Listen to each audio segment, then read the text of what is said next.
गुरु राष्ट्र संता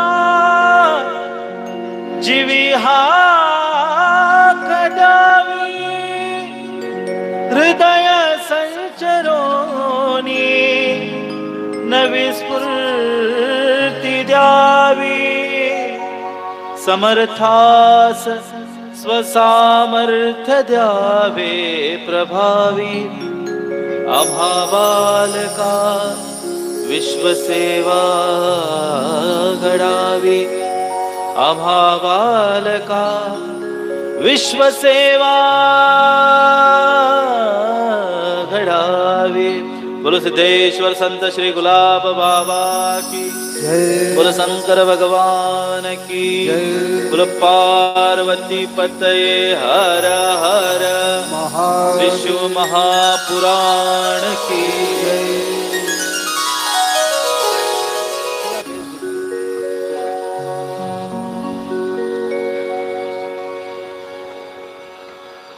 सभी भक्त प्रभु का प्यारा नाम लेते हुए कथा में प्रवेश करेंगे। सच्चे भाव के साथ में प्रभु का नाम लेना है। गोपाला गोपाला देवकी नंदन गोपाला गोपाला गोपाला देवकी नंदन गोपाला गोपाला गोपाला गुलाब बाबा गोपाला गोपाला गोपाला गुलाब बाबा गोपाला देवकी नंदन गोपाला तानाई नंदन गोपाला देवकी नंदन गोपाला तानाई नंदन गोपाला हे तानाई नंदन गोपाला सीताराम नंदन गोपाला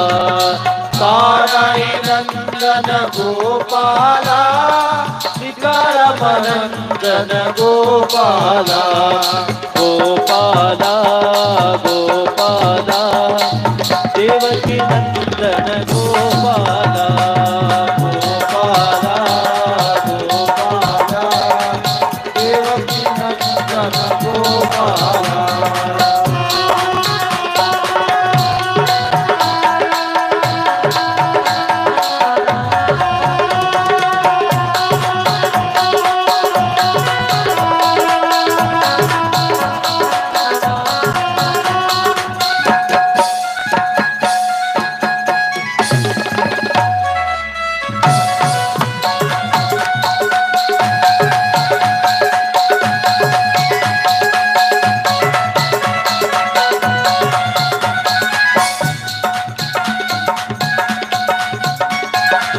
गोपाला गोपाला देवकी नंदन गोपाला गोपाला गोपाला देवकी नंदन गोपाला हे साई गजानन गोपाला गुलाब बाबा गोपाला साई गजानन गोपाला गुलाब बाबा गोपाला कातिल वाले गोपाला सागर वाले गोपाला कातिल वाले गोपाला सागर वाले गोपाला गोपाला गोपाला देवकी नंदन गोपाला गोपाला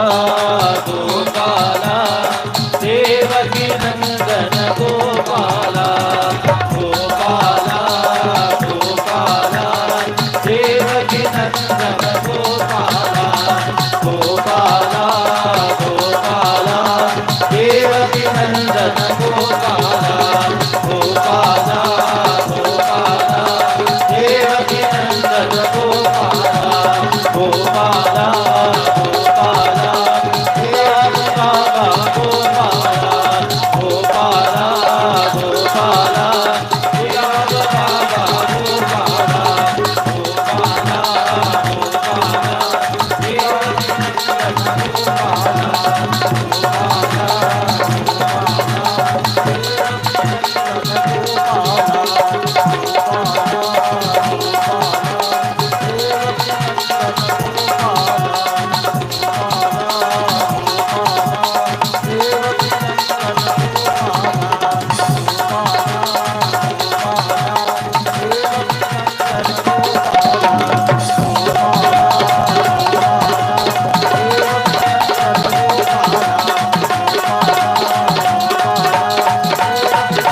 बोलो सिद्धेश्वर संत श्री गुलाब बाबा की, बोलो भक्तवत्सल भगवान की, श्री शंकर भगवान की, श्री शिव महापुराण की।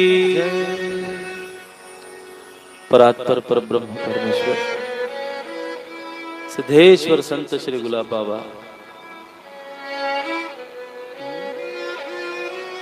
अकारण करुणा वरुणालय भगवान भोलेनाथ, जगदम्बा पराम्बा जगज्जननी माय भवानी, सिया राम मैं सब जग जानी, करहु प्रणाम जोरी जुग पानी। आप सभी के चरणों में कोटि कोटि प्रणाम निवेदित करते हुए आज की कथा को प्रारंभ करते हैं। सिद्धेश्वर संत श्री गुलाब बाबा मंदिर सागर में आयोजित आज चतुर्थ दिवस की कथा हम सुनने जा रहे हैं। और चतुर्थ दिवस की कथा में प्रवेश करने से पहले आज हमें क्या करना है हमने कल ही बताया था। आज कथा में कौन से प्रसंग आने वाले हैं, कौन सी कथाएं आने वाली हैं, हमने कल ही बताया था। आज हमें पार्वती मैया का प्राकट्य उत्सव मनाना है, लेकिन उसके पूर्व हमें सती चरित्र भी सुनना है। और सबसे पहले तो एक बात कि हमने 3 दिन में जो देखा उसका रिवीजन होना भी बहुत जरूरी है ना। पहले दिन हमने क्या कहा, अगर हम 7 दिन तक आपकी रिवीजन करते जाएंगे ना तो फिर आपको पता लगेगा कि हाँ भाई पहले दिन महाराज जी ने ये कहा था, दूसरे दिन गुरु जी ने ये कहा था, तीसरे दिन ये कहा था। क्या कहा था हमने पहले दिन, बताइए तो जरा, बताइए क्या कहा था पहले दिन। भाई ऐसा ना हो जाए कि कई दिन 7 दिन तो यहाँ कथा चली, खूब महाराज ने चकाचक कथा की, जो भजन गाए, जो आनंद आया महाराज, क्या सुनाना आपको, यूं आनंद आया, रोज ऐसा आनंद आता था, ऐसा आनंद आता था, आज तक के ऐसा आनंद नहीं आया। भाई क्या लिया कथा में से, क्या बताया गुरुजी ने, वो तो हमें नहीं पता साहब, बस आनंद आता था। कथा केवल मनोरंजन के लिए नहीं होती है, कथा केवल आनंद लेने के लिए नहीं होती, कथा का मर्म हमें समझना चाहिए।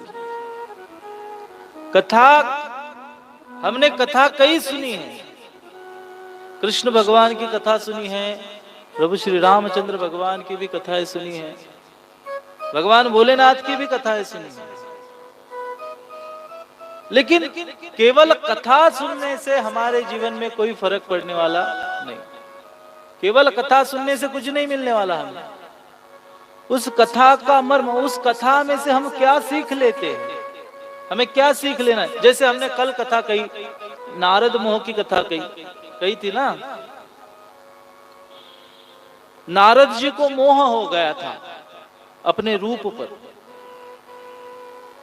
कि मैंने अपने पुरुषार्थ पर उन्हें मोह हो गया था कि मैंने कामदेव को भी जीत लिया, कामदेव भी मेरे ऊपर कुछ नहीं कर पाए। जो भगवान भोलेनाथ की कृपा थी उसे ही खुद का पुरुषार्थ समझ बैठे। तो भाई इसमें से हमने क्या लेना है, क्या लेना है इस कथा से। ये जो कुछ भी हमारे साथ हो रहा है, ये जो कुछ भी हमारे पास अभी है, ये हमारा कुछ भी नहीं है, इसे खुद का पुरुषार्थ समझना ही नहीं चाहिए। ये जो कुछ भी है किसका है, भगवान की कृपा से हमें मिला है। ये सब कुछ जो है, मकान है, गाड़ी है, बंगला है, जो कुछ भी आपके पास है वो आपका पुरुषार्थ नहीं है। आप बड़े सीना तान तान के बोलते हो कि ये हमने बनवाया, वो हमने बनवाया, ये हमने करवाया, ये आपका कुछ भी नहीं है। ये भगवान की कृपा है आप पर, जो आपसे ये सब कुछ करवा रहा है। है ना। और सही बात तो ये है कि इसमें सुख नहीं है। ये जो कुछ भी दिख रहा है, जिसमें हम रह रहे, इसमें सुख नहीं है। फिर सुख कायम है महाराज, किस बात में है सुख, वो भी बताएंगे, उसकी भी चर्चा करनी है आज। सबसे पहले दिन हमने देखा कि इस मानव शरीर जो हमें भगवान ने दिया है, इसका उद्देश्य क्या है। ये जो मानव शरीर हमको मिला, इसका उद्देश्य क्या है। कहाँ था पहले दिन, कौन कौन था पहले दिन, जरा हाथ ऊपर करिए तो। पहले दिन थे आप सभी थे, फिर बताए क्यों नहीं कि हमने पहले दिन क्या सुना। हाथ नीचे करिए। पहले दिन हमने क्या सुना था। सबसे पहले दिन तो हमने यही सुना आपको कि भाई भगवान का नाम लेना नहीं चाहिए, मंदिर में जाना नहीं चाहिए, सब उल्टे सवाल कर दिए थे आपके सामने, है ना। फिर भी इस 3 प्रकार के प्रारब्ध होते हैं, उससे भगवान, संत और मनुष्य, इनका अवतरण होता है। भगवान का और संतों का अवतरण होता है और मनुष्य का जन्म होता है। ये हमने कहा था पहले दिन, कहा था ना। दूसरे दिन की बात करें तो दूसरे दिन हमने क्या बताया, कथा में बताई तो जरा। ये ऐसे ही हो रहा कि मैं 3 दिन नहीं 7 दिन कथा सुना के जाऊं। गुरुजी ने तो बहुत अच्छी कथा करी, बहुत अच्छी कथा करी। भाई क्या लिया उसमें से, तो हमें तो पता नहीं क्या लिया है।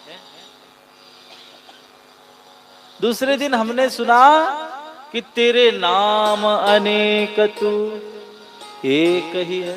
सुना भगवान कितने हैं, एक। कितने हैं, एक। यही सुना ना। इसलिए मैं बार बार आपसे कहता हूँ कथा में कि कान खोलकर कथा सुनो मेरी, कान खोलकर कथा सुनो हमारी। यूं नहीं बस भजन लग गया तो यूं नाचने आ गए, बच्चों को देखते बैठे। उन बच्चों के पीछे तो आपका आधा समय चला जाता है। ये माता बहनी जितनी भी है, बच्चों की तरफ ध्यान दे दे के, ध्यान दे दे के इनका वैसे ही समय चला जाता, आधी कथा उसमें चली जाती। देखिए कथा में आकर बैठने से कल्याण तो होने वाला है, इसमें कोई शंका नहीं है, कोई संदेह नहीं है। लेकिन अगर आने के बाद में इस कथा से अगर कुछ ले जाते हैं, इससे क्या मिलने वाला भाई। कथा से तो हर मनोकामना पूर्ण होती है, हर मनोकामना पूर्ण होती है। लेकिन कब होगी, मैंने आपको तीसरे दिन कहा। जैसे कल क्या कहा था कि हम पूजा कितनी ही कर ले, मंदिर में कितना भी समय व्यतीत कर ले, कितने भी जल लोटा शिव जी पे चढ़ा दे, अगर हमारा भाव सच्चा नहीं है तो सब व्यर्थ है। कही थी तीसरे दिन की कथा, देखना। मैं आपको रिवीजन करवा रहा हूं, अब कल नहीं करवाऊंगा, कल आपसे पूछूंगा। हाँ, हम पूजा चाहे कितनी कर ले, अगर हमारा भाव सच्चा नहीं है तो पूजा व्यर्थ है। मंदिर में खूब प्रेम है पर जीव का दुश्मन है, जाना नहीं सेवा धर्म सब व्यर्थ ही अभिमान है। उधर रोज लोटे के लोटे जल, लोटे के लोटे जल शिव जी पर चढ़ा रहा, दूध से अभिषेक करवा रहा, दही से अभिषेक करवा रहा, घी से अभिषेक करवा रहा। चाहे जितना आप अभिषेक कर लो, कई सुगंधित द्रव्य से अभिषेक करवा रहा, हजारों लीटर दूध बहाया। और घर में अगर आपके माँ बाप भूखे पड़े हैं तो आपकी पूजा करने में कोई भी फल मिलने वाला नहीं है। याद रखना इस बात को। भूखा दरिद्री द्वार पर मुंह फाड़ कर रोता रहा, उसकी अगर हमने सेवा नहीं की तो भगवान क्या है बेवकूफ, देगा तुम्हें मुक्ति भला। हमारी भाषा बहुत सरल है, आप सभी को बता दे, है सब वेदांत का ही है, सब शास्त्रों का ही सार, लेकिन हम बड़ी सरल भाषा में समझाना हमारे पूज्य गुरुदेव ने सिखाया हमें। कि भाई शास्त्र तो आप बड़े ही जोर जोर से पूरा याद कर करके आप लोगों तक के पहुंचा दोगे, लेकिन लोगों के पल्ले ना पड़े तो कोई काम की बात नहीं है। हमारी कथा केवल मनोरंजन के लिए ना होना चाहिए, केवल एंटरटेनमेंट ना हो। भजन, एक्चुअली आपको बता दें कि हम ओरिजिनल भजन गायक है, केवल भजन गाते थे। और हमें पता है, हमारे गुरुदेव को भी हम पर पूरा विश्वास है कि ये अगर भजन गाएगा तो ये हर किसी को नचवाएगा। ये तो पूरा विश्वास है हमारे गुरुदेव को। लेकिन सबसे बड़ी बात है कि उन्होंने कहा कि केवल एंटरटेनमेंट ना हो, भाई भगवान की भक्ति भी हो। भगवान क्या है ये भी तो लोगों को पता चले, भक्तों को पता चले, जो कथा में आते हैं उनको तो पता चले कि सच्चा सुख किस चीज में है। भाई किस चीज में है सच्चा सुख, बताओ तो जरा। आज हम थोड़ा शिव पुराण में जल्दी जाएंगे क्योंकि बहुत लंबी कथा है। इसके पहले हमें सती चरित्र सुनना है। सती चरित्र के बाद में फिर सती जी का और शिव जी का विवाह होने वाला है, और वो होने के बाद में फिर माता पार्वती का प्राकट्य उत्सव हमें मनाना है। तो हम जो कुछ देख रहे हैं, सबसे पहले हमें कल एक प्रश्न किया गया कि भाई माया क्या है, भगवान की माया क्या है। हमें कल प्रश्न किया गया रात को, सही बता दे भगवान की माया क्या है। हमने कल एक बात आपको बताई कि हमें बच्चा है, बेटे बेटी है, पत्नी है, माँ बाप है, हमारे पूरे रिश्तेदार है, घर है, मकान है, नौकरी है, जो कुछ भी है, ये सब कुछ भगवान की माया है। महाराज फिर माया है तो हमें क्यों दिया?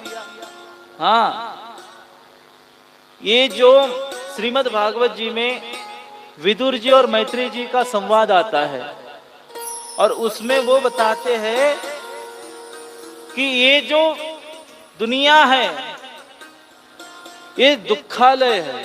क्या है? दुखालय। जिस प्रकार से विद्यालय है तो विद्यालय में जाकर आपको क्या मिलेगा? विद्या मिलेगी। क्या मिलेगा बताइए ना, बोलते जाइए। है? विद्या मिलेगी जी। विद्यालय में जाके आपको विद्या मिलेगी। भोजनालय होते हैं, वहां जाकर आपको क्या मिलेगा?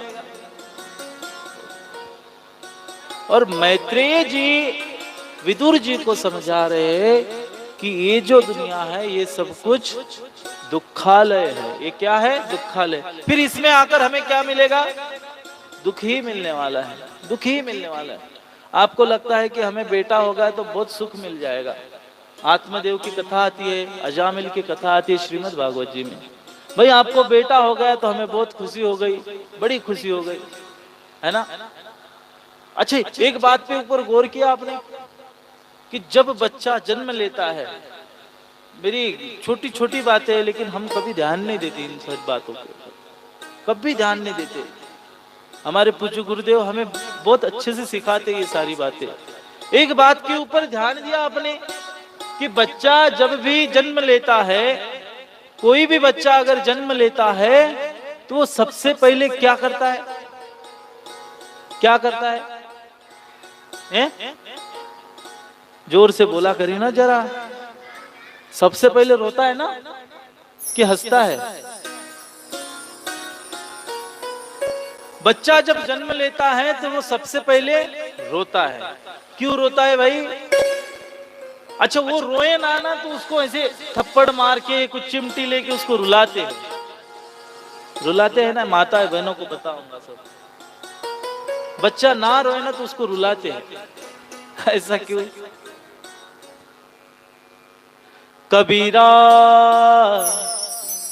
जब हम पैदा हुए जगह से हम रोए। अच्छा, जब बच्चा रोता है ना तो सबको खुशी होती है। माँ को भी खुशी, बाप को भी खुशी, चाचा को भी खुशी, पूरे परिवार वालों को, पूरे रिश्तेदारों को खुशी हो जाती है। अच्छा, आपके यहाँ बेटे ने जन्म लिया, वाह। सब खुशियां मनाते हैं, मिठाई बांटते हैं, सब कुछ। और ये बेचारा रोता बैठता है। क्यों रोता होगा? कबीरा जब हम पैदा हुए जग हंसे हम रोए। और कबीरदास जी कहते हैं ऐसी करनी कर चलो हम हंसे जग रोए। ऐसी करनी करना है हमें। फिर भाई इस संसार में आखिर ये तो दुखालय है, ये संसार जितना भी है ये दुखालय है, इसमें तो दुख ही मिलने वाला है। फिर सुख सुख कहां पर है? अब मुझे बताइए, हम दुख जो ढूंढते हैं ना, हम दुख इस संसार में रहकर हमें दुख ही मिलने वाला है। जैसे हमें बेटा हो गया, हमें उस समय तो बड़ी खुशी हो जाती है कि भाई हमें बेटा हो गया, ये हमारा बड़ा बन के हमारी रक्षा करेगा, हमारा पालन करेगा। और लाड़ प्यार से तो बड़ा पालते हैं उसको, छोटे से बड़ा कर देते हैं, बेटा हो बेटी हो चाहे कुछ भी हो। लेकिन जैसे ही वो बड़ा हो जाता है, उसकी शादी हो जाती है, जगदम्बा जब घर में आ जाती है, तो फिर माता पिता एक कोने में चले जाते हैं। ये बेकार बात है। एक माता जी के यहाँ हम गए, हमको बहुत बार, हमारे गांव में रहती थी, हम जाते थे तो हमसे बहुत बार निवेदन करती थी कि गुरुजी हमारे बेटी की शादी हो जाए तो हम बड़े आनंद से रहेंगे, बड़ा आनंद आएगा, वो बेचारी घर संभालेगी, हम फिर कथा में जाएंगे, तीर्थ घूमेंगे, ये करेंगे वो करेंगे। वो बार बार निवेदन करती थी। हमने सोचा भाई हो जाएगा, आपके बेटे का भी ब्याह हो जाएगा, कोई टेंशन नहीं है, भगवान सबका ब्याह रचाता है, आपके बेटे के नसीब में भी कोई ना कोई होगी। हो गया उसका ब्याह। ब्याह होने के बाद में फिर वो आ गई ना जगदम्बा घर में। पहले दिन तो वो थी चंद्रमुखी, 6 महीने के बाद में हो गई सूर्यमुखी, उसके एक एक गुण दिखना चालू हो गए। अच्छा, पहले पहले जो बहू आती है ना, नई नवेली दुल्हन जो होती है, वो सब कुछ पूछ पूछ के करेंगे, माता जी ये करना हमने, माता जी वो करना हमने। और जैसे जैसे एक एक का स्वभाव पता चल जाता है, फिर उसके रंग दिखना शुरू हो जाते। 6 महीने के बाद में हो गई वो सूर्यमुखी, और 1 साल हो गया, एक बच्चा हो गया उसको, फिर हो गई वो ज्वालामुखी। फिर ना सुने बाबा किसकी, फिर सुने ही ना, मैं तो नहीं करूंगी, यो नहीं करना तो नहीं करना, फिर किसी की नहीं सुनने वाली। अच्छा, फिर उस माता जी को हमने कहा कि क्यों माता जी, अब कुशल मंगल है, आपके बेटे का ब्याह भी हो गया, बहू भी आ गई, आपको पोता भी हो गया, अब क्या बताए? बोले महाराज। हमने कहा क्यों? आप तो बड़े बोलते थे ना हमेशा कि भाई हमारे बेटे की शादी हो जाएंगी तो फिर वो बेचारी घर संभालेगी, हम बड़ी कथा का मजा लेंगे, आनंद लेंगे, खूब तीर्थ में जाएंगे, खूब घूमेंगे।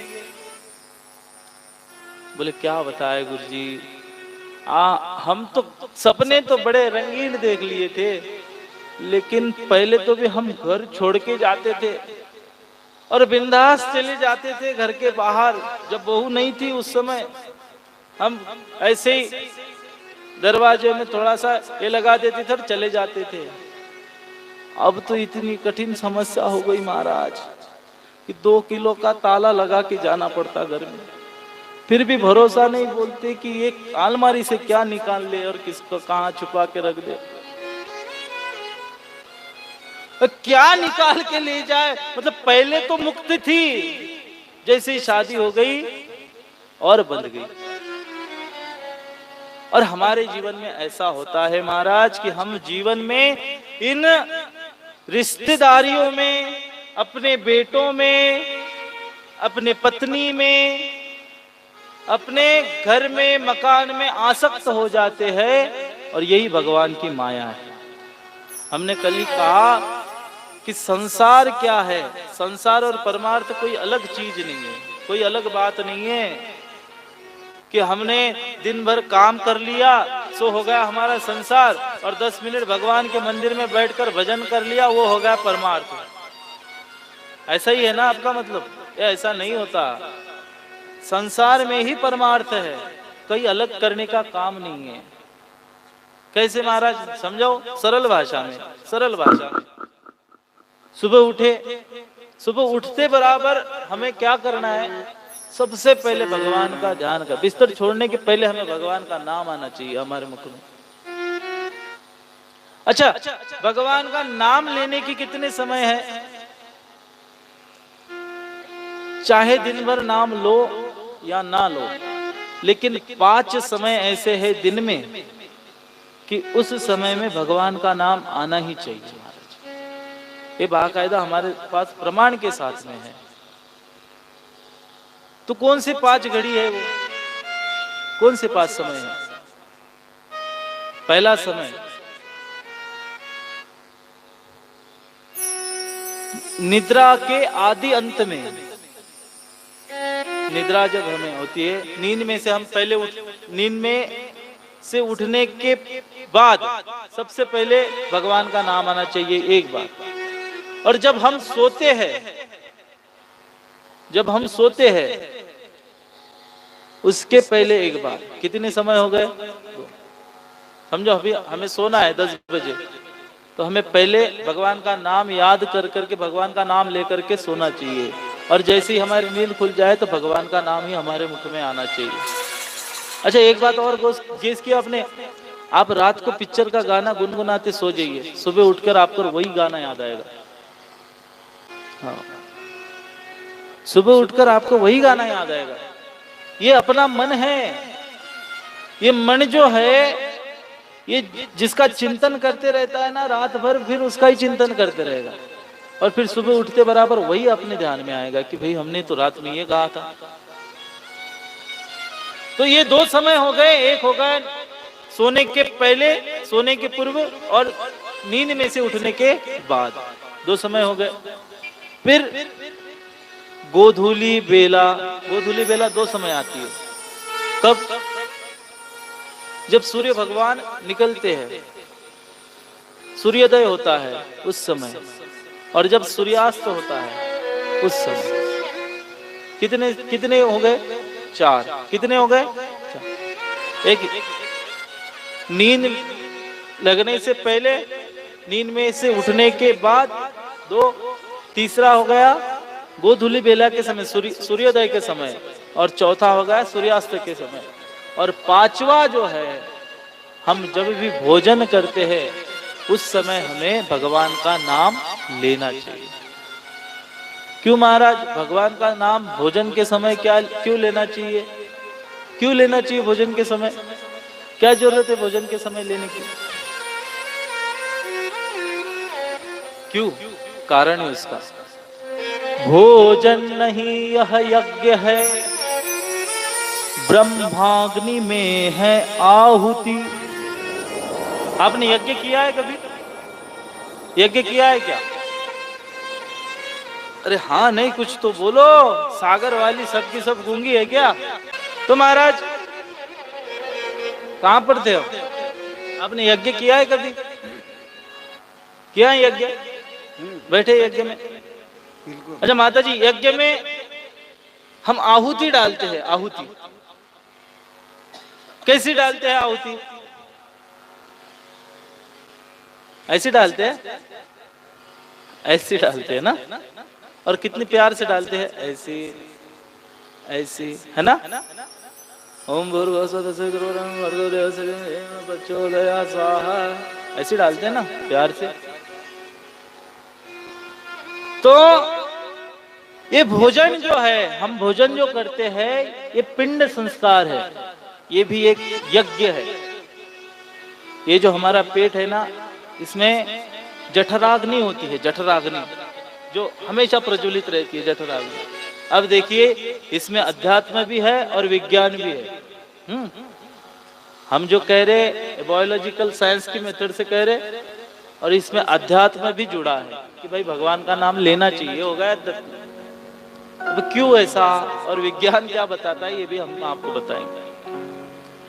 कि जिस तरह से हम यज्ञ में कोई आहुति डाल देते हैं, जिस तरह से आहुति डालते हैं, उसी प्रकार से ये हमारी जो है ये जठराग्नि है, पेट के अंदर जठराग्नि एक अग्नि जो है हमेशा प्रज्वलित रहती है हमारे पेट के अंदर। हम जो भी खाते हैं ना पच जाता है, जो भी खाते हैं पच जाता है। वो पचता क्यों है? अब कच्चा कच्चा खाकर देखो तो पेट में गड़बड़ हो जाएगी, है ना। वो जठराग्नि है, जिस तरह से चूल्हे पे कोई खाना पकाते हैं ना, उसी तरह से वो पचाने का काम करते हैं अपने अंदर। तो जिस तरह से हम यज्ञ में आहुति डालते हैं, बस उसी तरह से ये जो ब्रह्माग्नि है इसमें भी हम आहुति डालते हैं। और यज्ञ में आहुति डालते समय हम भगवान का नाम लेते हैं, तो इस यज्ञ में डालते समय क्यों ना ले भाई, क्यों ना ले यज्ञ में। इसलिए कहा है कि भोजन नहीं यह यज्ञ है, ब्रह्माग्नि में है आहुति। ऐसी डालते हैं ना, ये ऐसे डालते हैं, ये ऐसे डालते हैं। ऐसा तो नहीं है ऐसा खाएगा कोई, है क्या कोई ऐसा खाने वाला? यूं फेंक के खा लिया, यूं फेंक के खा लिया, है ऐसा कोई? आप में होगा कोई तो बताओ जरा शहंशाह। नहीं है। तो इस तरह से प्यार से हम भी खाते हैं, ये भी एक आहुति है। भोजन नहीं यह यज्ञ है, ब्रह्माग्नि में है आहुति। नर शुद्ध चित्त सेवन करे, शुद्ध चित्त सेवन करे। अपना जो मन है, चित्त जो है वो पवित्र करके, शुद्ध करके हमें भोजन ग्रहण करना चाहिए। तब ब्रह्म ही होती मति। जब हम भोजन करते तब हम भगवान का नाम लेकर अगर वो भोजन करेंगे तो हमारी बुद्धि भी वैसी बनेगी। नर शुद्ध चित्त सेवन करे, तब ब्रह्म ही होती मति। और ऐसी किया कर भावना, अर्पण किया कर ब्रह्म को, कर फेर भोजन प्रेम से, सद्बुद्धि पावे धर्म को। क्योंकि जैसा खावे अन्न वैसा होवे मन। आप जैसा अन्न खाओगे वैसा ही आपका मन बनेगा। अगर आप शुद्ध चित्त करके अपना मन पवित्र करके अगर भोजन ग्रहण करोगे तो आपकी बुद्धि भी अच्छी बनेगी। ब्रह्म ही होती मति, खुद को ब्रह्म कर दिया उन्होंने। तब ब्रह्म ही होती मति। और ऐसी किया कर भावना, अर्पण किया कर ब्रह्म को। जिस प्रकार से हम यज्ञ में या किसी भगवान को कोई चीज अर्पण करते हैं, उस प्रकार से वो जो खाना खा रहे हैं हम एक एक निवाला, वो हमारे यज्ञ के बराबर है। तो यज्ञ देवता को भी हम वैसी आहुति देते हैं, जैसी यज्ञ देवता को देते हैं वैसी आहुति हमें पेट में लेना है। एक तो ऐसे मिल गए हमको शहंशाह। हमने पूछा भाई खाना खाने बैठते हैं कितना खाना खाना चाहिए? एक बार हम गए कथा करने, पूछ लिया कितना खाना चाहिए? बोले गुरुजी जितना पेट में बैठता उतना दबाना चाहिए। जितना पेट में बैठता उतना दबाना चाहिए। भोजन का भी हमने अच्छा मुझे एक बात बता, जो जानवर होते हैं ना, जानवर वो कभी अपना धर्म नहीं छोड़ते, कभी धर्म नहीं छोड़ते। अच्छा आपने ऐसा कभी देखा है कि कोई भैंस है, भैंस कब उठती है? सुबह। कोई भी जानवर या पक्षी देख लो, कोई भी देख लो, वो सुबह उठेगी प्रातः ब्रह्म मुहूर्त में। आपने सुना है क्या कि एक आध भैंस आज ऐसी सोई की सोई है और मालिक गया दूध निकालने और मालिक से कहने लगी कि ये देख आज मेरे को 10 बजे तक सोना है, बाद में देखेंगे क्या है। ऐसा कहती है कि मालिक को? कभी कहती है? वो बराबर अपना धर्म जानती है। अच्छा भैंस के सामने आप कोई मांस डाल दो तो खाएगी? भैंस के सामने मांस डाल दो खाएगी? अच्छा गौ माता के सामने मांस डाल दो खाएगी? अच्छा बकरी को पहचान दो आप? बकरी आपके इधर रहती है? हाँ मिलती है क्या बकरी? हाँ महाराज हम खाते तो है वरना हमें मालूम नहीं कैसी रहती है बकरी। बकरा खाते हैं? बकरा खाते। अच्छा उसके सामने आप ये डाल दो तो मांस डाल दो, खाएगी बकरी?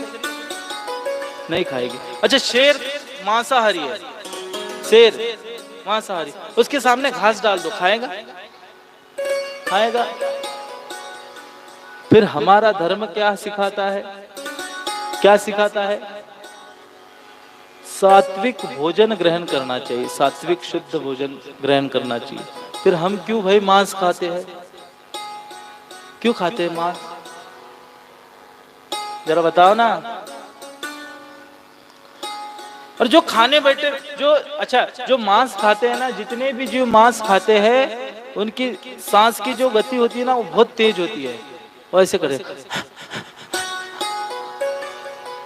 कुत्ते को देखा है, शेर को तो नहीं देखा आपने, कई लोगों ने कुत्ते को देखा होगा। जो मांस खाते हैं ना तो खाने के बाद में हमेशा उसकी गति जो होती है ना सांस की, वो हमेशा तेज रहती है। एक बात। दूसरी बात, इसके जो दो दांतें होती है ना वो बहुत नोचले होती है, ऐसे लंबे लंबे दो दांत होते हैं इधर से। कोई भी जो मांसाहारी प्राणी है उसको देख लेना। अब बताओ ये दो में से कौन सा गुण है अपने में? कौन सा गुण है? कोई सा गुण नहीं है महाराज।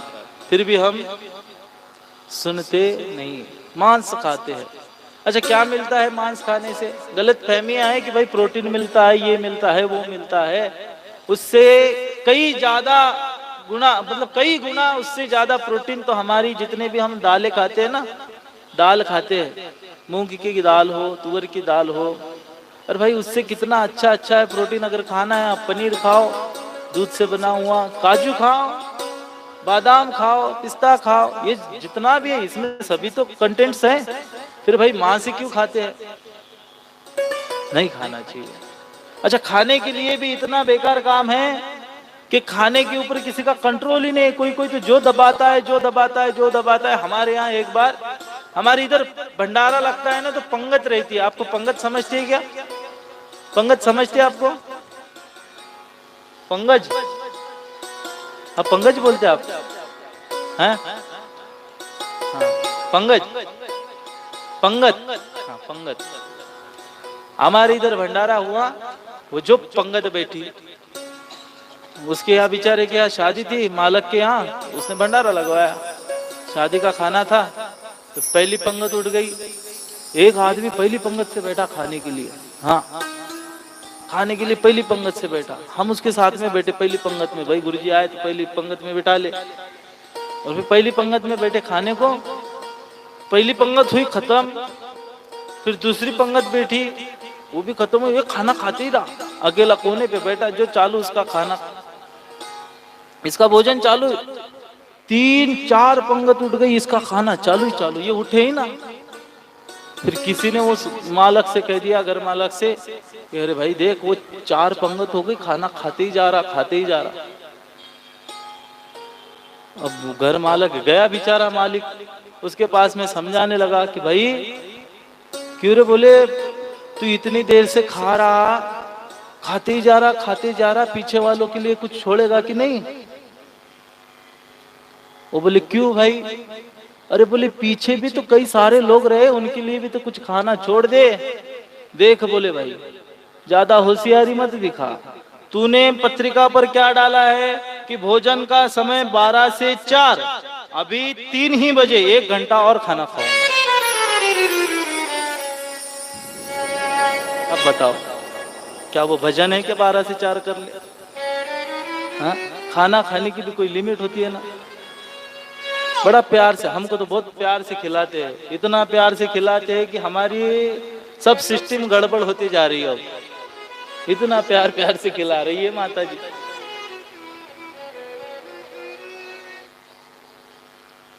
तो खाने के का भी एक बार क्या हुआ, एक माता जी ने पशुपति व्रत कर लिया 5 सोमवार का।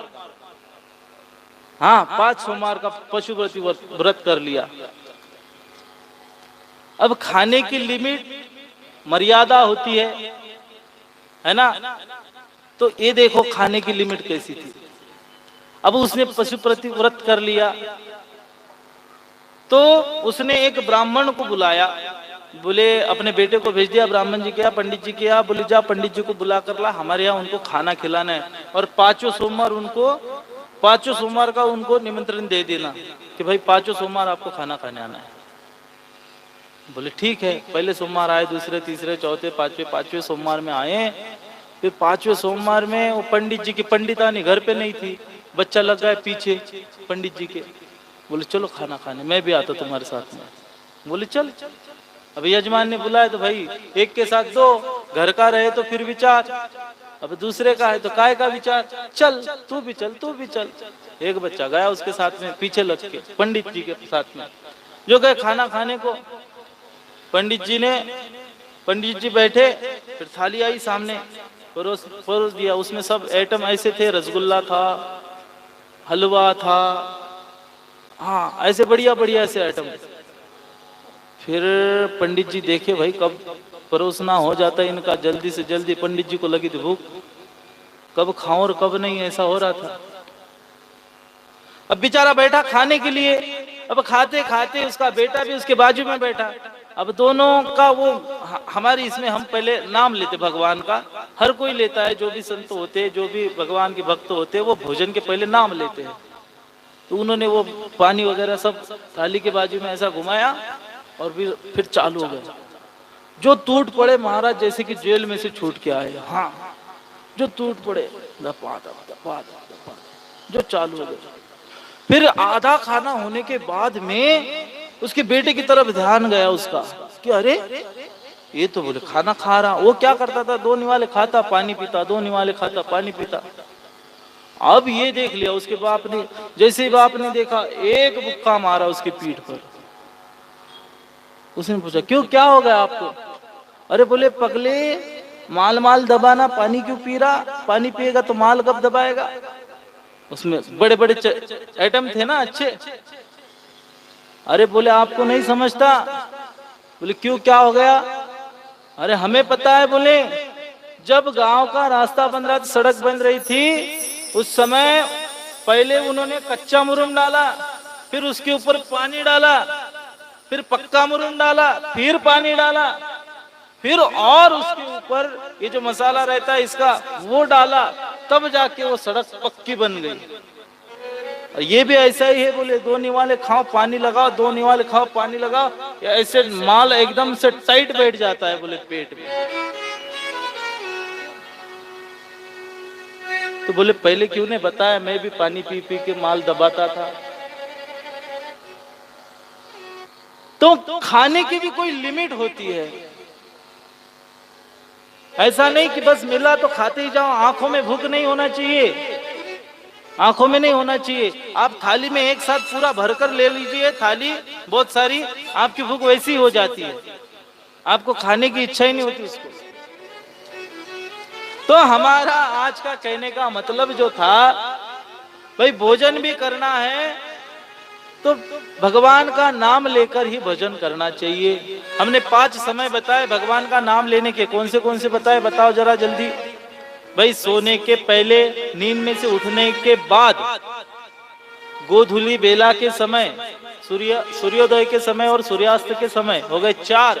और 5वां है भोजन के समय।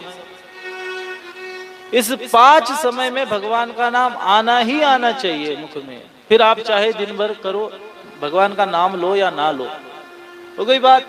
फिर ये करते करते अगर आप भगवान का नाम ले रहे, संसार भी चल रहा, भगवान का नाम भी ले रहे, तो यही सच्चा परमार्थ होगा, यही सच्चा परमार्थ होगा महाराज। और हम देखने बैठते इस संसार में सुख, कि भाई हमें यहाँ से सुख मिलेगा, वहां से सुख मिलेगा, तो ये सुख हमें मिलने वाला नहीं है, क्योंकि इसका नाम ही क्या है, दुखालय। क्या है इसका नाम?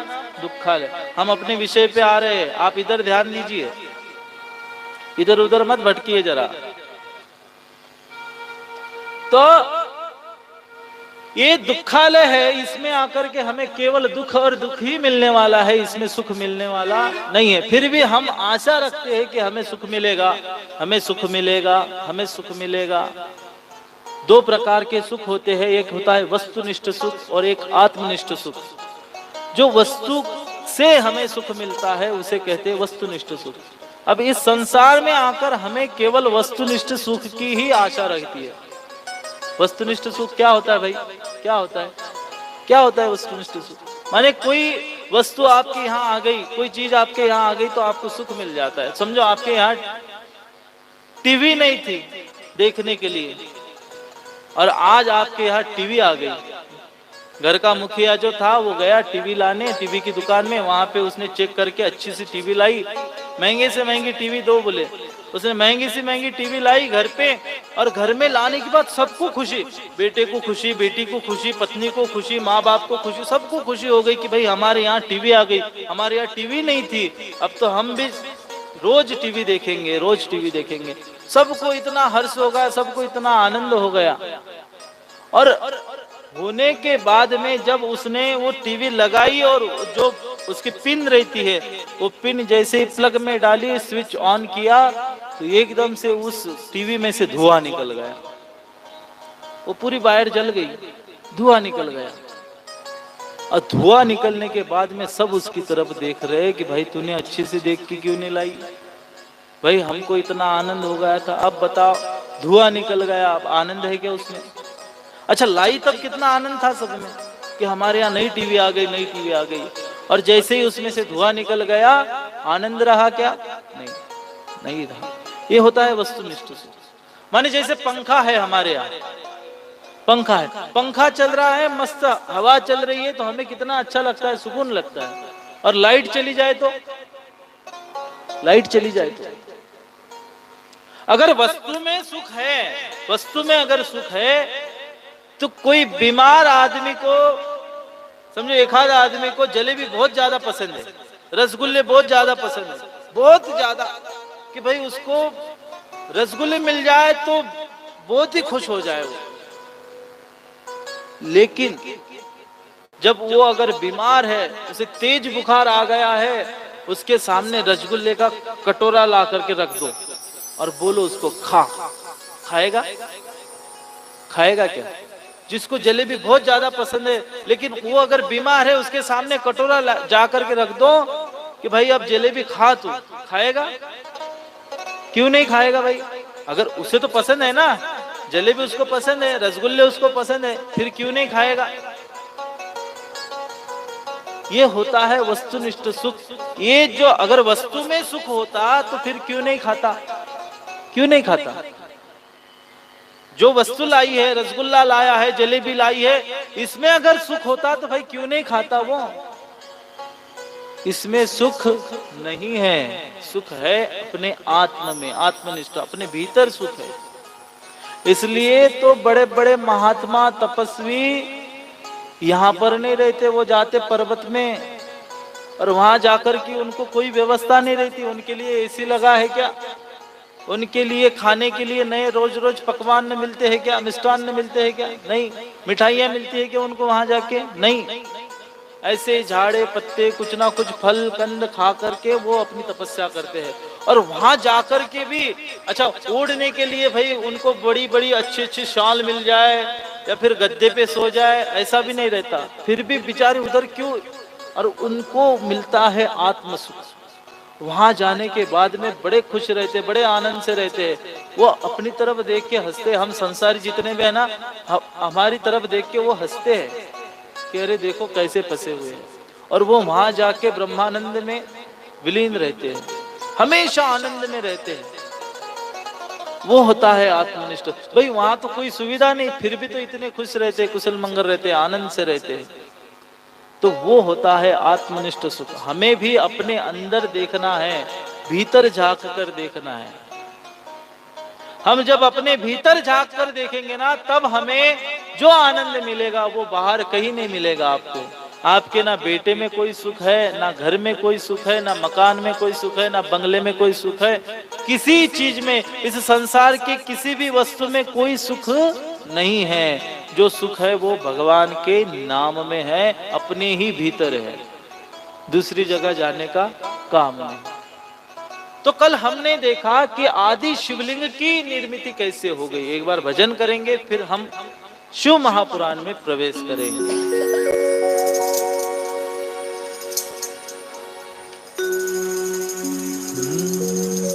ओम नमः शिवाय, ओम नमः शिवाय, हर हर भोले नमः शिवाय। ओम नमः शिवाय, ओम नमः शिवाय, हर हर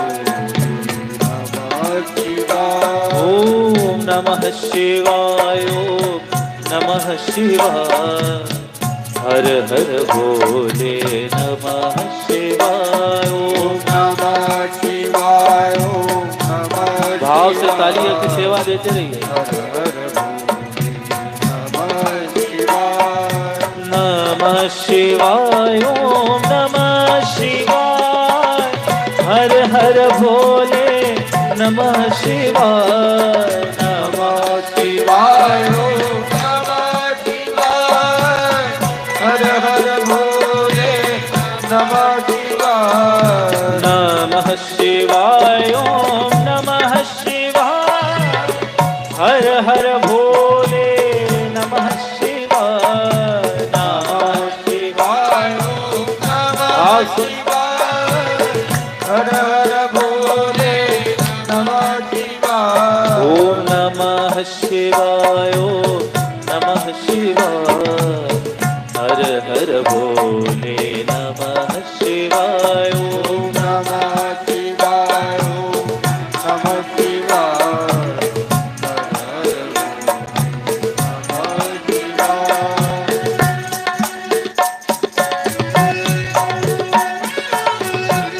तालियों की सेवा देते रहिए बड़े भाव से।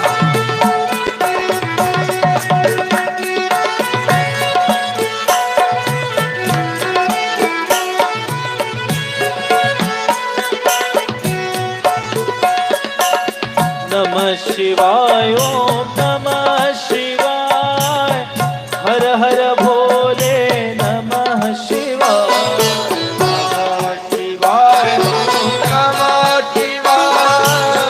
हर हर भोले नमः शिवाय। नमः शिवाय। ओम नमः शिवाय। हर हर भोले नमः शिवाय। नमः शिवाय। ओम नमः शिवाय। हर हर भोले नमः शिवाय। नमः शिवाय। ओम नमः शिवाय। हर हर भोले नमः शिवाय। ओम नमः शिवाय। ओम नमः शिवाय। हर हर भोले नमः शिवाय। ओम नमः शिवाय।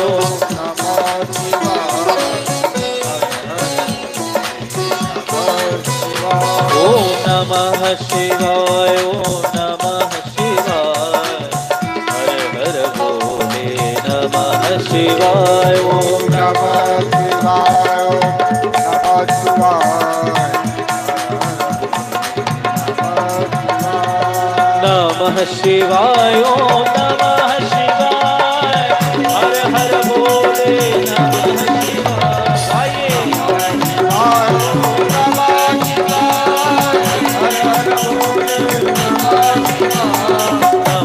शिवाय। ओम नमः शिवाय।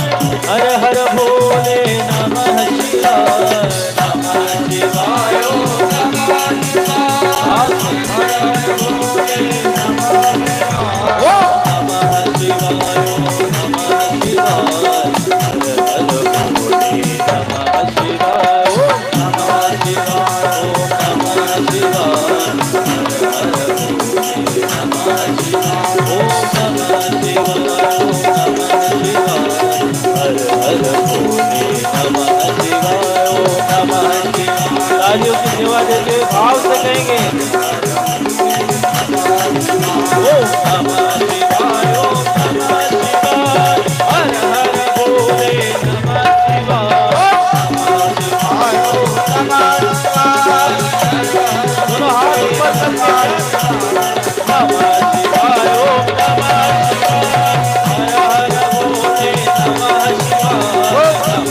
शिवाय। ओम नमः शिवाय। हर हर भोले नमः शिवाय।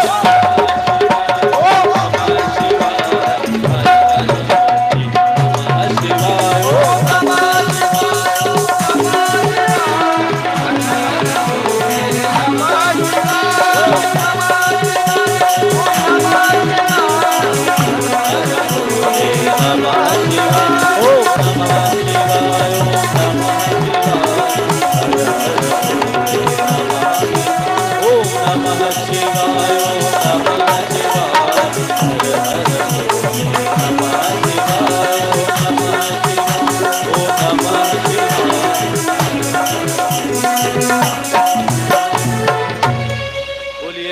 शंकर भगवान की, जय बोले भक्तवत्सल भगवान की। जय। भजन किस बात के लिए करना चाहिए भाई? क्यों करना चाहिए भजन? अभी कथा में बैठे बैठे कोई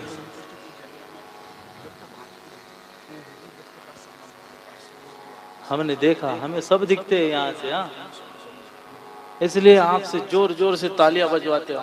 यो जोर जोर से ताली बजेगी ना, आपके अंदर एनर्जी आ जाएगी थोड़ी, जो फिर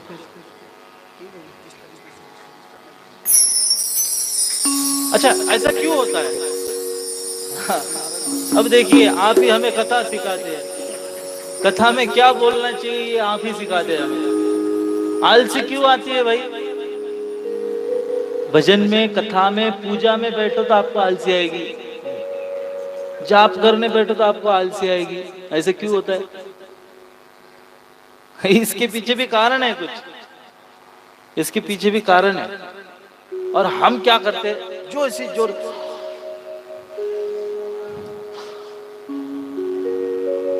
क्या है, आलसी आती है। हम मानते हैं, इस बात का प्रमाण है कि आलसी तो हर किसी को आती है। भजन में आती है, जाप में आती है, पूजा में बैठो, पूजा में जो भी आप अच्छा काम करने जाओ वहां पर आलसी आएगी, 100% गारंटी है, आलसी आएगी।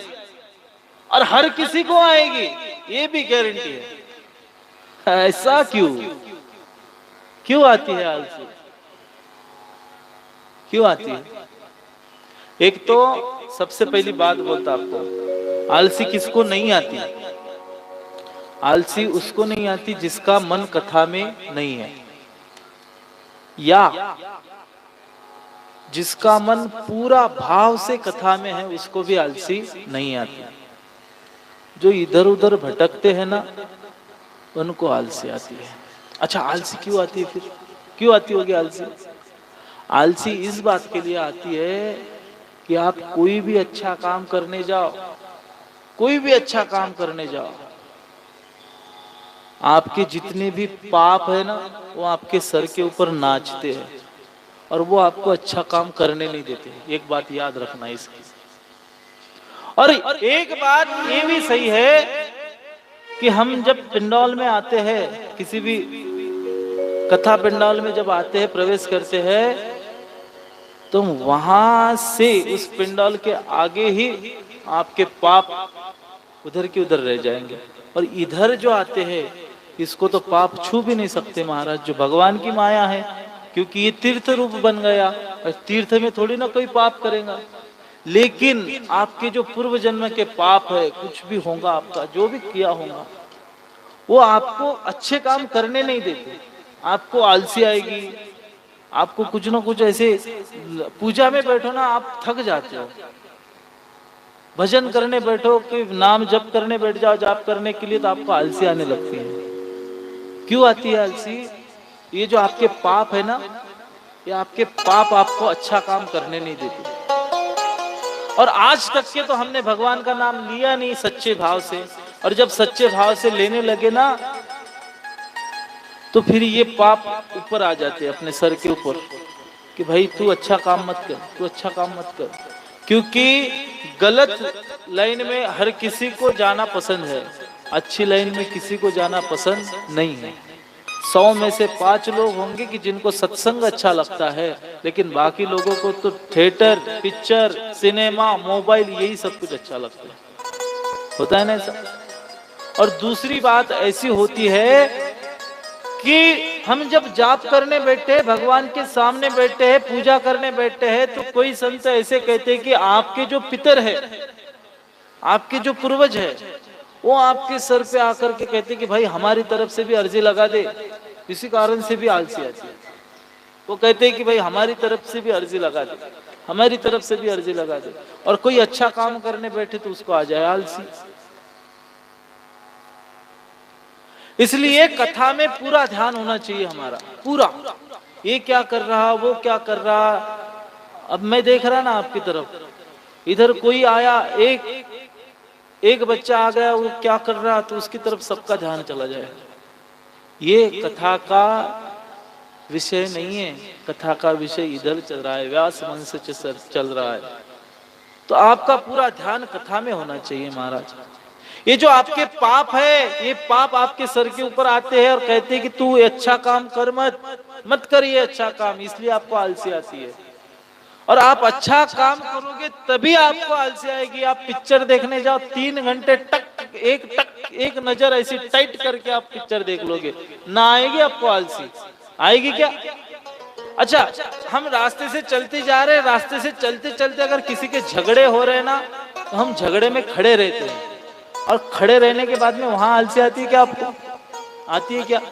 आती क्या? नहीं आती। क्यों नहीं आती भाई? क्यों नहीं आती? क्योंकि ये जो हमारा मन है ना, इसको हमने, जब हम पैदा हुए तब से हमने इसको आदत लगी बुरा देखने की, बुरा करने की, बुरा सोचने की। और जब हम अच्छा करने जाते, कभी कथा पंडाल में जाते, कभी मंदिर में जाते, भजन करने जाते हैं, वहां पर तो सब अच्छा अच्छा होता, पॉजिटिव चलती है, नकारात्मक ऊर्जा खत्म हो जाती है, और उसी कारण से फिर हमें आलसी आती है। याद रखना इस बात को। अच्छा, मंदिर में हम जाते हैं, मंदिर में जाने के बाद में घंटा क्यों बजाते हैं? घंटा रहता है ना, हर मंदिर में घंटा रहता है, हर मंदिर में घंटा रहता है। क्यों बाबा जी घंटा क्यों लगाते हैं मंदिर में? क्यों लगाते हैं? देखिए, कथा हर कोई बताएगा, लेकिन ये बातें कोई नहीं बताएगा आपको। घंटा क्यों लगाते हैं?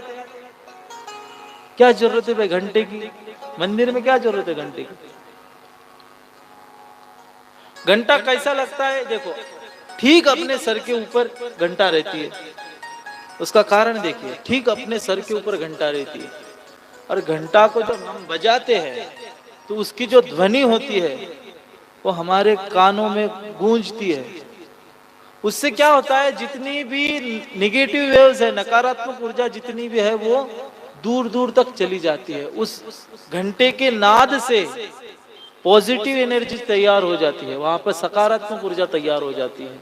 आप घंटे के नीचे खड़े रहकर घंटा बजाइए, आप 2 मिनट के लिए सब ब्लैंक हो जाएगा, आपके दिमाग में कुछ भी नहीं रहेगा, कुछ भी नहीं। जब तक कि वो घंटा चालू रहेगा ना, उसका जो नाद रहता है वो जब तक कि चालू रहेगा, करके देखना, भले आपने नहीं किया होगा तो करके देखना।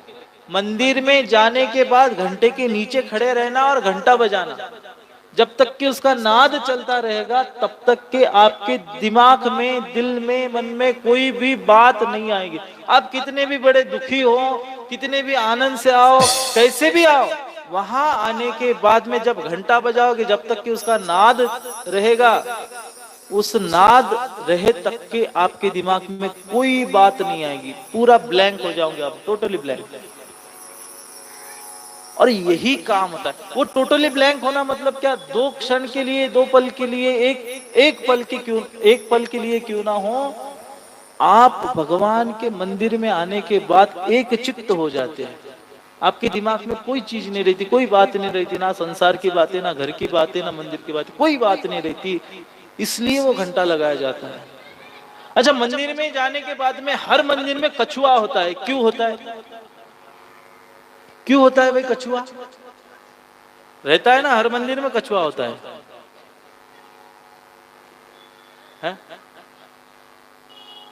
रहता है क्या? आपके इधर रहता है क्या मंदिर में कछुआ? हमारे इधर तो हर मंदिर में कछुआ होता है। आपके इधर रहता है? क्यों रहता है कछुआ? क्या जरूरत है कछुआ रखने की? भाई भगवान की इतनी बड़ी तो मूर्ति है, फिर कछुआ क्यों रखते हैं? क्यों रखते हैं? आपको पता होगा, आप हमसे बड़े ज्ञानी हैं सब यहाँ पर बैठे, हमें तो आपसे ही कुछ सीखना है, आपसे ही जानना है। कछुआ क्यों रहता है? अच्छा बताऊं आपको कछुआ क्यों रहता है? हमने तो कल बताया कि भाई पुष्प क्यों चढ़ाते हैं, अक्षत क्यों चढ़ाते हैं, आज वो घंटे का विषय निकल गया, घंटा क्यों रहता है। अब कछुआ आ गया बीच में, कछुआ आ गया। कछुआ क्यों रहता है माता जी, आपको पता है? हाँ, नहीं पता? बाबा जी आपको नहीं पता? कछुआ, अच्छा हर मंदिर में कछुआ कंपलसरी है, वो रहता ही है, रहता ही है। क्यों रहता है भाई? आपने देखा है कभी ओरिजिनल वाला कछुआ? देखिए कभी ओरिजिनल वाला कछुआ, अगर आपने ओरिजिनल वाला नहीं देखा होगा ना तो आपने कथा जरूर सुनी होगी। कछुए को आप टच करो या तो फिर उसको आप कुछ फेंक के मारो, क्या करता हो? उसका सिर, दोनों हाथ और दोनों पैर ऐसे कर लेता, करता ना, करता ना। कारण बता रहा आपको, वो जो कछुआ मंदिर में होता है उसका कारण बता रहा आपको कि क्यों होता है भाई। वो दो हाथ, दो पैर और अपना सिर वो सब अंदर ले लेता है, लेता है ना ओरिजिनल वाला। और नहीं देखा होगा तो कथा सुनी होंगी कि भाई कछुआ अपने अंदर पूरे हाथ और ये सब कुछ ले लेता है। तो वो 5 जो चीजें हैं, ये 5 चीजें हैं हमारी ज्ञानेंद्रिया। हमारी ज्ञानेंद्रिया कौन सी है भाई? जिस 5 इंद्रियों से हमें ज्ञान मिलता है, कौन सी 5 चीजें हैं फिर? वो कौन सी 5 चीजें हैं? जिह्वा, घ्राण माने नाक, है ना? जिह्वा से आपको टेस्ट आती है ना, खारा, नमकीन, खट्टा, तीखा, ये सब कुछ टेस्ट कहां से पता चलती है? जिह्वा से। एक बात। दूसरी बात, अच्छा हमको चटकीला बहुत पसंद आता है ना? ये इंद्रिया ऐसी है ना कि जो बुरी तरफ ले जाती है हमको, बुरी चीजों की तरफ ज्यादा आकर्षित करता है। तो बुरी चीजों की तरफ ये जितनी भी 5 इंद्रिया है वो हमें आकर्षित करती है। फिर पहली हो गई जिह्वा, दूसरी हो गई नाक। आपको अच्छी सुगंध लेना बहुत पसंद है, आपके नाक को कभी बदबू आ जाए तो ले नहीं सकते आप, हो गई बात। तीसरी बात, आपकी आंखें। आपकी आंखें गलत देखने के लिए बहुत ज्यादा आकर्षित होगी, अच्छा देखने जाओ तो नया दिखेगी। चौथी बात कान, चौथी बात कान। और 5वां इंद्रिय होता है अपनी त्वचा। त्वचा कैसी महाराज? अगर आप धूप में बैठे हो, ठंडी ठंडी हवा आ जाए तो आपको स्पर्श करके चली जाएगी तो आपको कितना सुकून लगता है। तो ये भी एक ज्ञानेंद्रिय है, त्वचा। तो ये जो हमारी 5 ज्ञानेंद्रिय है, इन 5 ज्ञानेंद्रियों का प्रतीक होता है कछुआ। उन 5 ज्ञानेंद्रियों का प्रतीक होता है कछुआ। और उसको हम, उसका दर्शन इसलिए करते हैं कि भाई हम मंदिर में जाए तो हमारी 5 इंद्रियां हमारे वश में हो जाए। उसका प्रतीक है कि हमारी 5 इंद्रियों को हम वश में करके मंदिर में भगवान के द्वार पर जाए, भगवान के चरणों में हमारा सिर झुकाए। उसके लिए वो। और अच्छा, कछुआ मंदिर के बाहर रहता है, एकदम भगवान के सामने नहीं रहता। रहता है क्या? भगवान के एग्जैक्ट सामने नहीं रहता। वो मंदिर मतलब भगवान की मूर्ति में और कछुए में कहीं ना कहीं अंतर रहेगा ही रहेगा, एकदम भगवान के सामने नहीं रहता कछुआ। इसका मतलब ये है कि पहले कछुए का दर्शन करो, अपनी 5 इंद्रियां जो इधर उधर भटक रही है उनको पहले कंट्रोल में लाओ, उनको इधर उधर भटकने मत दो उनको। और जो 5 इंद्रियां अपने अंदर आ गई मतलब हमारा मन पवित्र हो गया।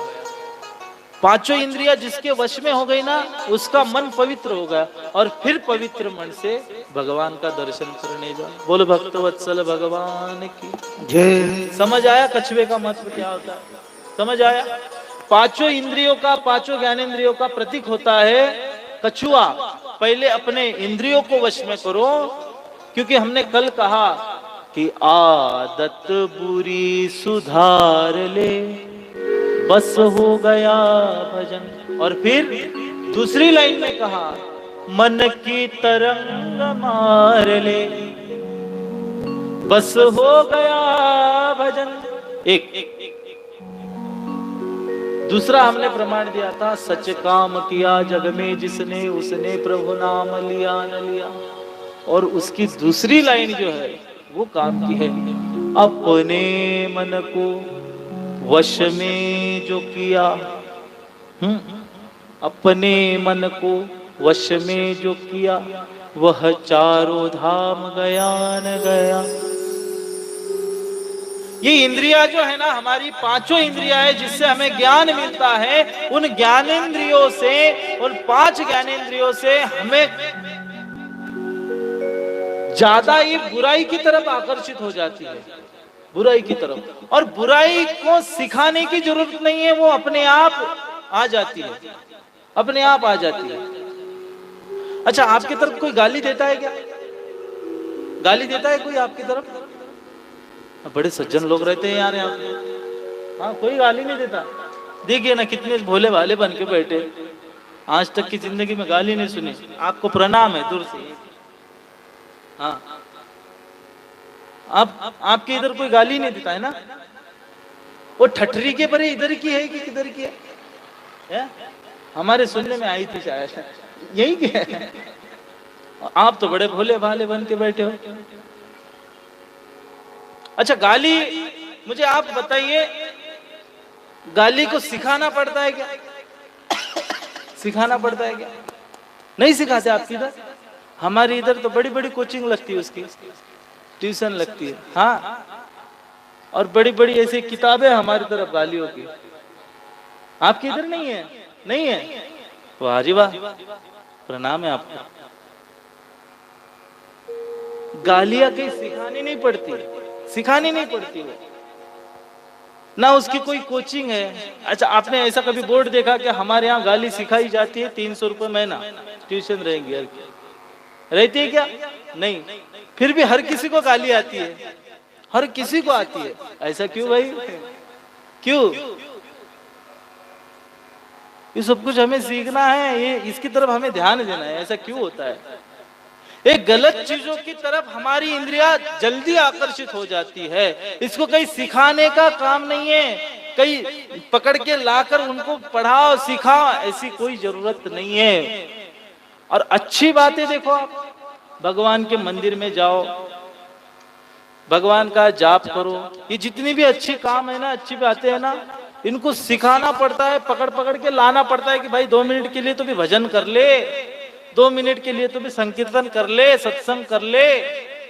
होता है ना ऐसा? क्योंकि हमारी इंद्रिया गलत चीजों को ज्यादा आकर्षित करती है और अच्छी चीजों की तरफ जाने को नहीं करती। और हमारी इंद्रिया हमें यही सिखाती है कि भाई गलत चीजों की तरफ जाना चाहिए, गलत चीजों की तरफ जाना चाहिए। लेकिन जब हमारा मन पवित्र हो जाएगा ना महाराज, तो उन इंद्रियों को आप अपने आप कंट्रोल करना लग जाओगे। और हमारा मन पवित्र होने के बाद, आपकी इंद्रिया कंट्रोल होने के बाद, फिर आप भगवान के दर्शन में जाओ, फिर देखो भगवान का दर्शन आपको फलता है या नहीं फलता। भगवान आपका जरूर कल्याण करेंगे महाराज। एक बार भजन करेंगे और फिर आप प्रवेश करेंगे। गोपाला गोपाला देवकी नंदन गोपाला, गोपाला गोपाला देवकी नंदन गोपाला, गोपाला गोपाला गुलाब बाबा गोपाला, गोपाला गोपाला गुलाब बाबा गोपाला, हे देवकी नंदन गोपाला गुलाब बाबा गोपाला। भजन करते रहिए।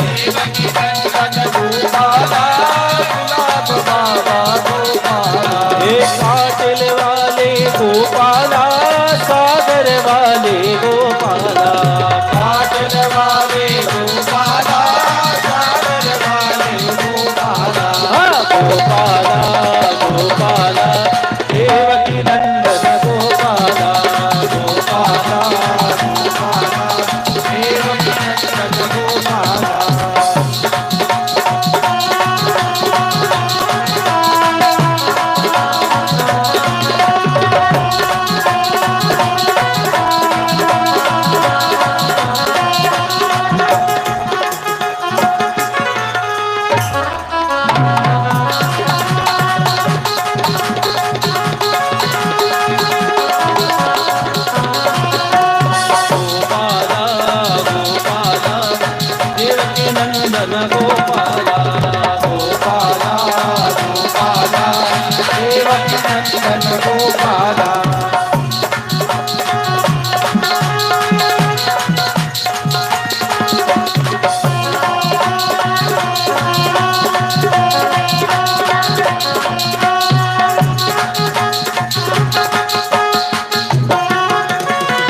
तालियों की सेवा देते रहे।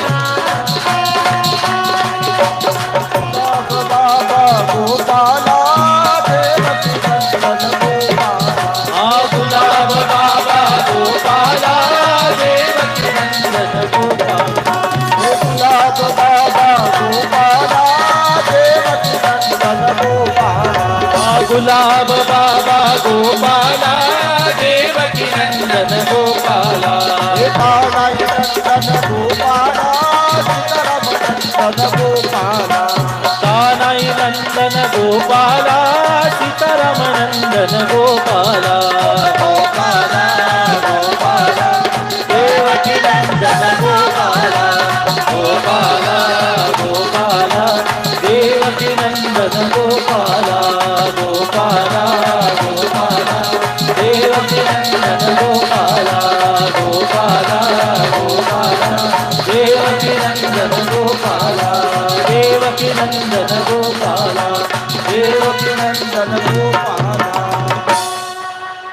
देखिए जितने बोलो भक्तवत्सल भगवान की जय। इधर ध्यान दीजिए, उधर मत दीजिए, इधर ध्यान दीजिए। जितने भी बच्चों को नृत्य करना है अपनी जगह पर खड़े रहकर करना। इधर आकर आप गड़बड़ करते हो ना, गड़बड़ ना होना चाहिए, जगह पर करो, कोई टेंशन की बात नहीं। और आपको आज नृत्य करवाने लगाएंगे हम, क्योंकि पार्वती मैया का प्राकट्य हो रहा है भाई। तो हमारी माता जी का अगर प्राकट्य हो रहा है तो हम क्यों ना नाचे हैं? सबको नाचना है, लेकिन उसके लिए थोड़ा समय लगेगा। तो महाराज हमने कल देखा कि आदि शिवलिंग की उत्पत्ति कैसे हो गई, शिवलिंग कैसे निर्माण हो गया। ओ मैया इधर देखिए जरा, हाँ ऐसा। तो महाराज आदि शिवलिंग की निर्मिति कैसे हो गई हमने कल देखा। फिर बाद में नारद मोह की कथा आती है, वो भी हमने देखी। अब आज हमें शिव पुराण में एक कथा आती है, जो ब्रह्मा जी एक बार सोच रहे थे और सोचते सोचते ब्रह्मा जी ने कामदेव को बुलाया और आदेश दे दिया कामदेव को कि भाई आप जाओ और उधर भगवान भोलेनाथ समाधि में लीन है, तो उनकी समाधि भंग कर दो। फिर ऐसा क्यों? समाधि किसी की भंग करना ये अच्छी बात नहीं है। तो कहते हैं संसार का हित करने के लिए महादेव की समाधि भंग होना जरूरी है। तो ब्रह्मदेव ने कामदेव को बुलाया और आदेश दिया कि जाओ महादेव की वहां जाकर समाधि भंग कर आओ। तो कामदेव गया भगवान की समाधि भंग करने के लिए, तोड़ने के लिए। लेकिन बात ऐसी हो गई महाराज, वो स्वयं भोलेनाथ है, करुणा वरुणालय है। भगवान भोलेनाथ की कोई समाधि तुड़वा सकता है? नहीं तुड़वा सकता। कामदेव फेल हो गए, वहां फेल हो गए। और कामदेव उनको मोहित नहीं कर पाए, वापस आए ब्रह्मा जी के पास में। वापस आने के बाद में जब ब्रह्मा जी को पता चला कि इनकी समाधि भंग नहीं हुई, तो ब्रह्मा जी को क्रोध आया। और क्रोध आने की वजह से उनकी जो सांसें थी वो तेज चलने लगी। उससे मार नाम के गण उत्पन्न हो गए, मार नाम के गण। और उन गणों को कामदेव के साथ में ब्रह्मा जी ने दे दिया कि भाई ब्रह्मा जी आप एक काम करो, इन गणों को ले जाओ और अब महादेव की समाधि भंग करके आओ। ये गणों को भी लेकर गए, कामदेव ने भी पूरे बाण चला लिए, लेकिन भगवान भोलेनाथ की समाधि भंग नहीं हो पाई महाराज। फिर अब ब्रह्मदेव को, ब्रह्मा जी जो थे उनको आ गया क्रोध। इतने में भगवान नारायण ब्रह्मा जी के सन्मुख प्रकट हो गए। बोलो नारायण भगवान की जय। इतने में नारायण भगवान ब्रह्मा जी के सन्मुख प्रकट हो गए और समझाने लगे कि आप ऐसा क्यों कर रहे हैं। बोले हमें समाज का हित करना है, संसार का हित अगर चाहते हैं तो उसके लिए महादेव की समाधि भंग करना चाहिए। तो फिर महाराज उसके लिए क्या करेंगे। तो ब्रह्मा जी को पूछा कि ऐसा क्यों करना चाहती है। तो ब्रह्मा जी ने उत्तर दिया कि मैं शिव जी का विवाह करना चाहता हूं, क्योंकि ऐसे कई राक्षस है कि जिनका नाश, जिनका वध भगवान भोलेनाथ के हाथ से होना है, और उसके बाद में कई राक्षस ऐसे हैं जिनका वध हमारे हाथ से होने वाला है। ऐसे कई राक्षस है जिनका वध आपके हाथ से होने वाला है, और ऐसे कई राक्षस है कि जिनका वध भगवान शंकर के पुत्रों से होने वाला है। अगर भाई पुत्र चाहिए तो उसके लिए विवाह जरूरी है ना। अगर किसी के पुत्र के हाथ से किसी का उद्धार होने वाला है या तो फिर किसी का वध होने वाला है, तो उसके लिए पुत्र भी तो जरूरी है, उसके लिए पुत्र के लिए फिर विवाह जरूरी है। तो इसलिए ब्रह्मा जी कह रहे हैं कि हम भगवान भोलेनाथ का विवाह करना चाहते हैं। तो विष्णु जी कहते हैं कि यदि आप शिव जी का विवाह ही करना चाहते हैं तो आप भगवती उमा की शरण में जाए, आप उनकी समाधि भंग ना करें भोलेनाथ की, आप भगवती उमा की शरण में जाइए, और उनकी शरण में जाने के बाद फिर वो आपकी हर मनोकामना पूर्ण करेगी। अब गए ब्रह्मा जी, आसन लगाया और भगवती जगदम्बा की आराधना करने लगे, स्तुति करने लगे। आजा आजा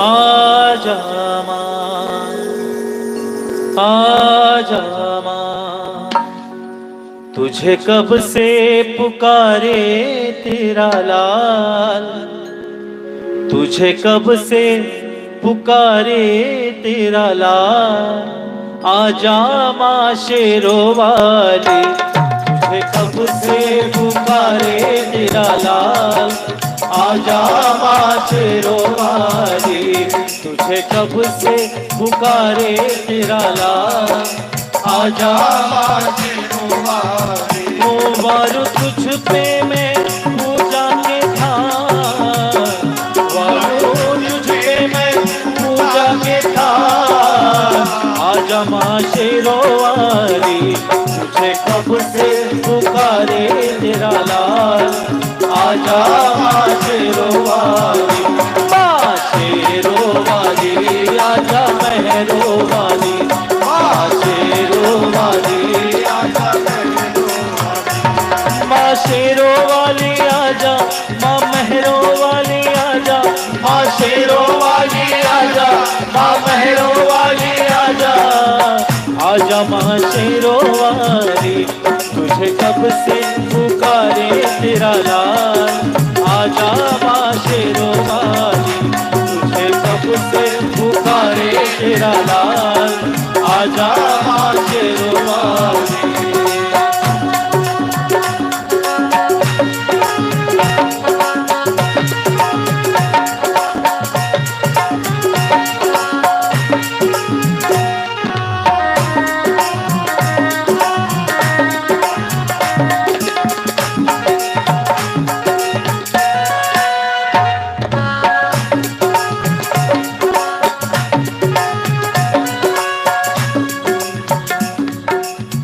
लगते हैं झूठे सहारे सारे जग के, रोना है मुझे तेरे चरणों से लग के, लगते हैं झूठे सहारे सारे जग के, रोना है मुझे तेरे चरणों से लग के, चरणों से लग के,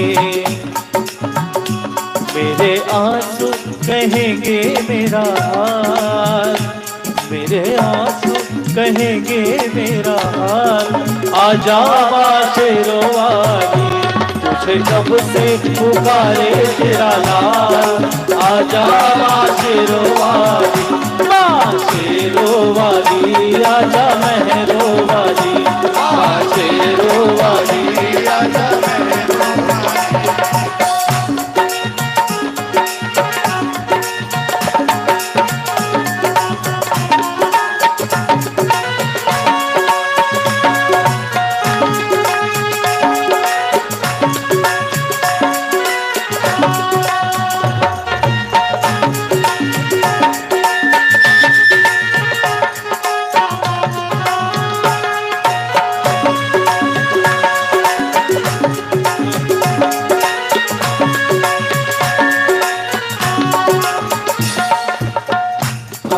में तेरे मैंने जीवन की शाम की, पल पल जपी है मैया माला तेरे नाम की। भक्ति में तेरे मैंने जीवन की शाम की, पल पल जपी है मैया माला तेरे नाम की, माला तेरे नाम की। मेरी भक्ति का करके ख्याल, मेरी भक्ति का करके ख्याल, आजा माँ शेरवाली, तुझे कब से पुकारे तेरा लाल। आजा माँ शेरवाली, वो वारू तुझ पे मैं पूजा के थाल, वारू तुझ पे मैं पूजा के थाल। आजा माँ शेरवाली, तुझे कब से पुकारे तेरा लाल। आजा माँ शेरवाली, तुझे कब से पुकारे तेरा लाल। आजा माँ शेरवाली, माँ शेरवाली आजा, माँ मेहरवाली आजा, माँ शेरवाली आजा, माँ शेरवाली आजा, माँ शेरवाली आजा, माँ मेहरवाली आजा, माँ शेरवाली आजा, माँ मेहरवाली आजा। आजा माँ शेरवाली, तुझे कब से पुकारे तेरा लाल। आजा माँ शेरवाली, तुझे कब से पुकारे तेरा लाल। आजा माँ शेरवाली, माँ शेरवाली आजा मेहरवाली, माँ शेरवाली आजा मेहरवाली, माँ शेरवाली आजा मेहरवाली, माँ शेरवाली आजा मेहरवाली, माँ शेरवाली। माँ शेरवाली आजा, माँ मेहरवाली आजा, माँ शेरवाली आजा, माँ मेहरवाली आजा, माँ शेरवाली आजा, माँ मेहरवाली आजा, माँ शेरवाली आजा, माँ मेहरवाली आजा।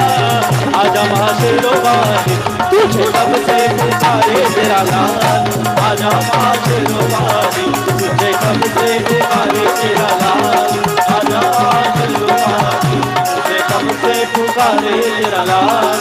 आजा माँ शेरवाली, तुझे कब से पुकारे तेरा लाल। आजा माँ शेरवाली। बोलो जगदम्बा मात की जयकारा जोर से लगना चाहिए। बोलो जगदम्बा मात की जय।